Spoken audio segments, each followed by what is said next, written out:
안녕하세요. MB클리닉 모발이식 센터 김은상 원장입니다. 오늘 이 시간에는 모발이식에 대해서 알아보는 시간을 갖도록 하겠습니다. 모발이식을 하는 데 있어서 금주와 금연은 필수입니다. 탈모 치료하는 데 있어서 흡연을 하시게 되면은 니코틴으로 인해서 혈관이 많이 수축이 되게 됩니다. 그러면 모발로 가는 영양이 많이 부족하기 때문에 모낭이 위축이 돼서 쉽게 죽을 수 있는 가능성이 높습니다. 그래서 생착률이 많이 떨어지게 됩니다. 음주를 하시게 되면은 상처 부분의 회복이 아주 더디게 되고요.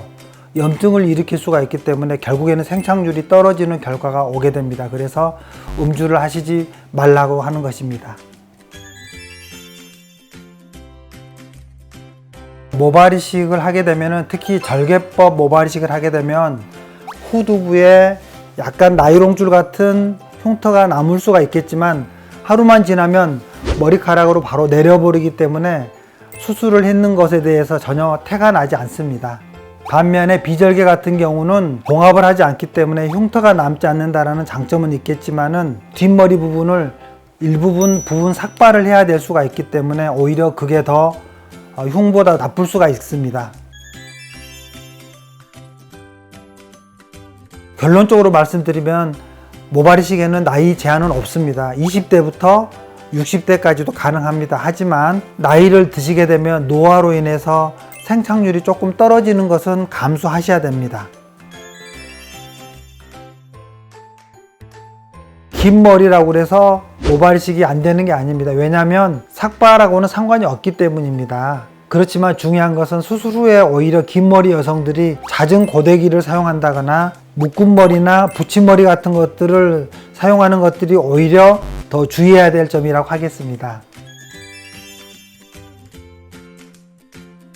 두피의 탄력이 좋으신 분들은 2번 또는 3번까지도 절개법으로 모발이식이 가능합니다. 비절개법 같은 경우는 크게 흉터가 남지 않기 때문에 여러 번 시술하실 수가 있는 거고요. 그래서 저 같은 경우는 1차, 2차 같은 경우는 절개법을 주로 선호를 하고요. 뒤에 모발이 공여부의 모발이 이제 없어져 있는 경우, 그런 경우는 비절개를 권하게 됩니다. 그래서 보통 한 3회 정도까지 시행을 하고 있습니다. 심은 부분에 딱지들이 생기는데요. 검은 딱지들이 보통 열흘에서 보름 정도 지나면서 점점 저절로 탈락이 되게 됩니다. 긁거나 뜯어내시는 분들이 있는데 그건 금기사항입니다. 왜냐하면 보름에서 한 달 정도 지나야지만이 심은 머리가 생착이 되는데 긁어내거나 뽑아버리게 되면 그 딱지와 같이 심은 모발이 탈락되기 때문에 그러면 안 날 수도 있기 때문입니다. 그래서 딱지를 일부러 뜯어내는 것은 금물이고요. 저절로 떨어지도록 내버려 두는 게 가장 좋습니다. 특별히 긴 회복 기간이 필요하지는 않습니다. 보통 하루 이틀 정도면 일상생활에 전혀 문제가 없는데요. 이틀 정도 되면 샴푸가 가능하기 때문입니다. 그래서 수술 후에 이틀 정도는 소독을 하고 또는 염증이 생기지 않는 그런 치료를 받을 필요가 있고요. 한 열흘 정도 후에 오셔가지고 실밥만 제거하면은 치료가 끝나게 됩니다. 그리고는 한 달 단위로 오셔가지고 영양주사만 맞으시면 되겠습니다. 모발이식을 하시고 나면은 보통 저희는 모자를 바로 즉시 씌워 드리거든요. 왜냐하면 외부에 노출돼서 염증 반응이 일어나지 않도록 하기 위해서 하는 건데, 가발을 쓰시는 경우도 모발이식 이후에 즉시 사용할 수도 있습니다. 하지만 딱지가 생겼을 경우에 걔들이 염증 반응을 일으키면서 머리띠랄지 캡이 있는 모자랄지 이런 것과 부딪히게 되면은 심은 머리들이 탈락할 수가 있기 때문에 조심해야 돼서 그런 말씀을 드리는 거고요. 가발이나 캡만 없는 모자 같은 경우는 바로 쓰셔도 상관은 없겠습니다. 빗질을 차라리 가볍게 부드럽게 천천히 하는 게 조금 더 도움이 되겠는데요. 심은 모발들이 자리를 잡을 때까지 한 보름 정도가 지난 후부터는 조심스럽게 빗질을 하는 것은 괜찮다고 하겠습니다. 단지 엉키지 않도록 빗질을 조심스럽게 하시기 바랍니다. 탈모의 원인 중에 하나가 염색이나 파마가 해당이 되거든요. 경피 도구로 작용을 하기 때문에 모근을 타고 들어가서 탈모를 일으키는 겁니다. 한 달 정도 지난 후에는 가벼운 염색 파마가 가능할 수도 있지만 생착률이 떨어질 수가 있기 때문에 가급적 권장하고 있지는 않습니다. 모발이식 후에 약물 드시는 것은 필수입니다. 세 가지의 장점이 있는데요. 심은 모발들이 유지가 잘 되고요. 그리고 생착률이 좋고요. 또는 심지 않은 부분들이 빠지는 것들이 예방을 할 수가 있기 때문에 약물 치료가 필수라고 하겠습니다.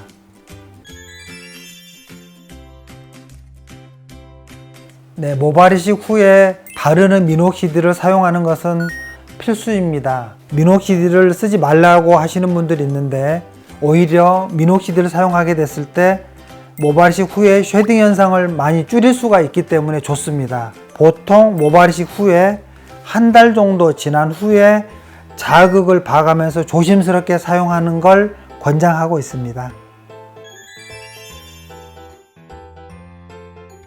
본인이 고혈압이 있다거나 또는 혈액 운고가 잘 안 되는 질환을 가지고 계신 분들이 가장 문제입니다. 그래서 오메가3랄지 DHA, 아스피린 제제 이러한 약들은 시술 전에 3일 전에 끊고 오시는 게 좋습니다. 왜냐하면 이식 중에 출혈 성향이 일어날 수가 있기 때문이죠. 세치가 너무 많거나 백모가 많은 분들은 모발이식 할 때 저희가 시야 확보가 잘 안 되기 때문에 반드시 염색을 권고 드리고 있습니다. 그래서 염색을 하고 오시는 게 아주 중요하다고 하겠습니다. 그리고 머리가 너무 짧게 되면은 모발 이식 부위가 노출될 수가 있기 때문에 너무 짧게 자르지 않도록 하시는 게 좋겠습니다. 그리고 모발 이식 후에 주의사항이 또 몇 가지가 있겠는데요. 모발 이식을 하고 나서 바로 치료가 끝났다라고 생각하시면 안 되고요. 먹는 약과 또는 바르는 거, 샴푸 이러한 홈케어 치료를 꼭 같이 병행을 하셔야 되고요. 정기적으로 병원을 방문하셔서 탈모, 메조세라피 주사, 이러한 영양주사를 같이 병행하시는 게 생착률을 높이는 데 아주 좋겠습니다. 그리고 딱지가 떨어지기 전에 너무 과도한 자극이 되게 되면 생착률이 좀 떨어질 수가 있겠고요. 염색을 꼭 하고 싶더라도 보통 한 달 정도 지난 후에 하시는 게 좋겠습니다. 가장 중요한 것은 모발이식 후에 음주나 흡연 이런 것들은 한 달 정도는 정말 피해 주시는 게 좋겠습니다. 모발이식을 한 부위를 샴푸를 할 때 보통 이틀째부터 샴푸를 하는데요. 샴푸할 때도 너무 강한 자극을 주지 않고 손바닥으로 가볍게 두드리듯이 천천히 샴푸를 하는 게 굉장히 중요합니다. 누워서 주무실 때도 정면으로 반드시 천정을 보고 주무시는 게 뒷부분에 압박이 돼서 출혈을 방지할 수가 있기 때문에 상당히 중요한 자세라고 하겠습니다. 충분히 심었는데도 불구하고 생착률이 좀 떨어지는 경우가 해당이 되겠고요. 심은 머리에 모낭염이 생긴다거나 감각이 좀 얼얼한 느낌들이 당분간 갈 수가 있습니다. 시간이 가면서 점차 소실이 되겠고요. 모낭염이나 이런 흉터들이 간혹 조금 생기는 경우들이 있습니다. 그래서 숙련된 어떤 시술자의 경험이 굉장히 중요하다고 하겠고요. 모발이식을 할 때 너무 현실적이지 않는 그런 기대감을 가지고 많이 심었을 경우에 밀도가 좀 떨어질 수 있는 그런 부작용이 생길 수도 있겠습니다. 심은 머리나 또는 떼어낸 부분에 약간의 감각 이상이 생길 수가 있는데 그게 어느 정도 지나면서 소실이 됩니다. 그리고 떼어낸 머리나 또는 심은 머리들이 약간 땡기는 그런 느낌들이 당분간 갈 수가 있겠고요. 그리고 심은 머리가 보통 한 달에서 두 달 정도면은 빠지는 것들을 부작용이라고 생각하시는데 부작용이 아니고 정상적으로 모발이식 후에 한 달에서 세 달까지는 거의 대부분이 탈락이 된 후에 네 달째 정도 때부터 다시 새 모발이 자라나기 때문에 그걸 부작용이라고 생각하시면 안 됩니다. 면역 반응이 일어나기 때문에 남의 머리카락은 아직까지는 모발이식을 할 수가 없습니다. 면역 억제제를 써가면서 해볼 수는 있습니다만 아직까지는 상용화가 되기에는 이른 것 같습니다. 모발이식을 할 수 있는 그레이드가 있습니다. 보통 7단계까지가 있는데 5단계가 넘어가면 이제 거의 대머리라고 이야기를 하는데요. 남의 머리카락을 심으면 되지 않느냐 하지만은 면역 거부 반응이 일어날 수가 있기 때문에 불가능한 것이죠. 그래서 오히려 그러한 경우에는 차라리 가발을 더 추천하는 게 더 맞다고 하겠습니다. 모발 이식을 한 모발들은 3개월 정도 동안에 쭉 빠졌다가 4개월 정도 때 다시 새싹이 나오는데요. 씨앗을 심는 것과 같은 원리입니다. 그래서 밭에 나무를 심고 나면 물 주고 거름 주고 그런 농부의 마음으로 부단한 노력이 필요한 것과 같은 원리입니다. 영구적으로 심은 머리가 빠지지 않을 수는 없습니다. 노화가 진행이 된다거나 라이프 스타일이 불량해진다거나 또 스트레스가 많다거나 그러면 또 진행될 수도 있겠습니다. 유전적인 탈모를 가진 같은 경우는 반드시 또 진행이 될 수가 있기 때문에 심은 머리가 빠질 수도 있어서 반드시 2차 시술에 대해서 고려를 하고 있어야 됩니다. 결론적으로는 큰 상관은 없습니다.